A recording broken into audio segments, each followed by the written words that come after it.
purpose. We may not be perfect people. We may not have perfect situations, but we are still significant nonetheless.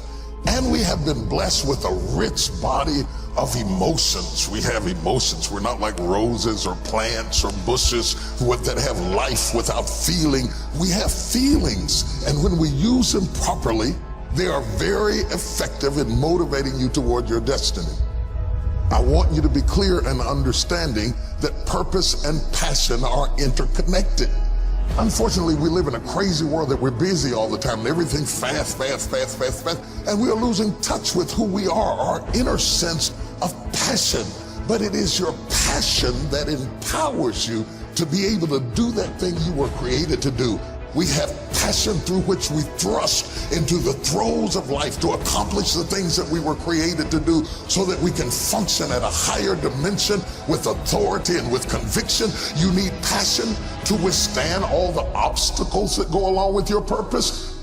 Just because you're living on purpose doesn't mean you're going to have problems. You're going to need thrust to be able to get up off the ground and to step into the field of your dreams. Even if you have not landed on the thing, at least get in the territory of the thing you are dreaming to do and that you hope to accomplish to do. And through that passion, you're able to ignite things you have never ignited before. I hear you, I hear you, I hear you. You're saying, I don't feel a thing.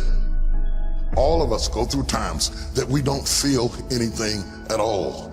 But in order to ignite passion again, you have to be exposed. Get out of the boat, Peter. Walk on the water. Go do something you've never done before. Get involved. Get connected. Because when you are exposed, you see that there are more options than your contemporary situation at any age. That's the good news about it. You don't have to be cute. You don't have to be pretty. You don't have to be a size 3. You don't have to be a blonde or brunette. You don't have to be 20 or 50. At any age, you can still ignite your purpose through finding your passion. That's good news. What then do we do with the lulls in life? The dark shadows in life. We all have them. The secret pains and burdens that we have in life. Are they in fact distractions from our purpose? Absolutely not. I have never seen anybody who did extraordinary feats that didn't have extraordinary issues. It is the passion that gives you the power you need, but it is the pain from which you have the conviction about it. If you had not been through some pains, you would not have the burning to do what you do. I believe that children are like arrows. They need to be directed. You aim them at the thing you want them to hit, but you don't push an arrow, you pull it away from it. And it is the digression that causes the progression. If your life has been tough and it's been hard and you had to pull yourself up by your bootstraps and your childhood wasn't so good, guess what? That was just the arrow being pulled back so that when you are released, you can thrust after the thing you're after. So you don't have to grieve over what you didn't get and what didn't happen and how you were treated and who didn't raise you and who didn't love you. You don't have to grieve about it at all. Once you understand, the greater the digression, the stronger the progression.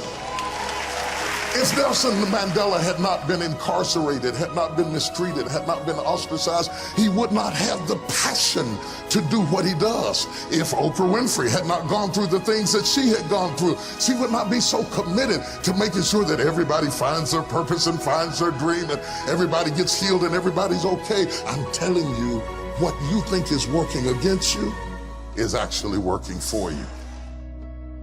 My challenge in our generation is that gradually through entertainment, through television, through media, through every way possible, we are living in a generation of the dumbing down of ideas. Because we have traded effectiveness for busyness. Statistics say we are busier than any other generation we have seen in the last 300 to 400 years. We are so busy. We are busier than a one-arm wallpaper hanger. We're just busy. We are just as busy as we can be, and we think because we're busy, we're effective. But I want you to challenge your schedule for a minute and ask yourself, are you really being effective?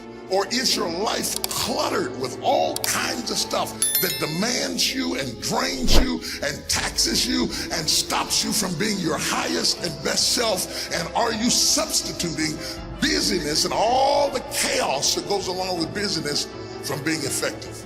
Let me tell you, a bunch of scientists got together and they began to do some research, and they begin to determine that 80% of the things we do are busy things that we do in an area that is not effective, that the average person only spends 20% of their time doing the thing that they are really gifted at, created at, passionate about, excited to do, and the rest of it is all the dismal, dumb stuff that we all have to do in order to survive. Just crazy stuff that we're doing.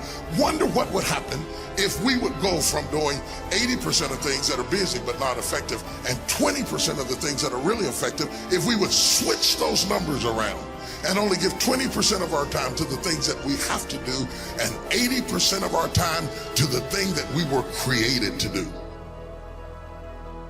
Wonder what would happen to your life. Now think about it a minute. There's a lot of things you could take from me and I could make it. You could take my suit, I got another one. You could take my car, I could get another one. You could take my house, I could get another house. But when you take my time, you have taken something from me that is totally irreplaceable. We take all kind of classes for money management.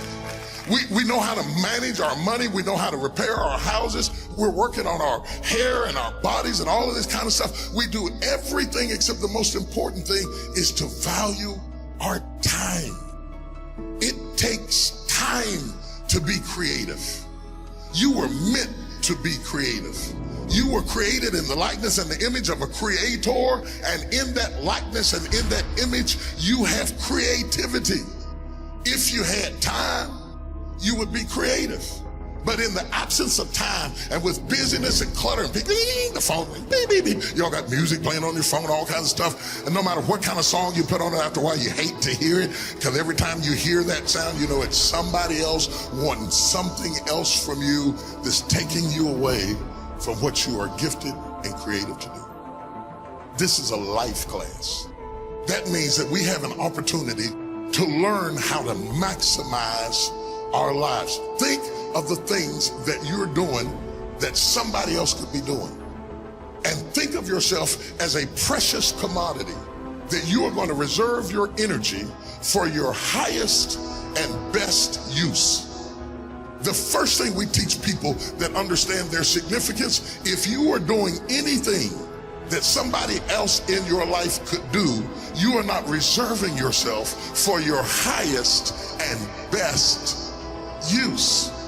We are not using our life, our time, our energy for our highest and best use. And something in the back of this brain back here is going ding, ding, ding, ding, ding, ding, ding, ding, ding. You're missing it. You're missing your life, your purpose, your passion, your excitement, your enthusiasm. And through these classes, what we want to do is shake you and rattle you and stir you up to understand that every moment is a gift, every second is a gift, every thought is a gift, every idea is a gift, every opportunity is a gift, everybody you meet is a gift. You are gifted with opportunities, and I want to show you how to begin to maximize what you've got.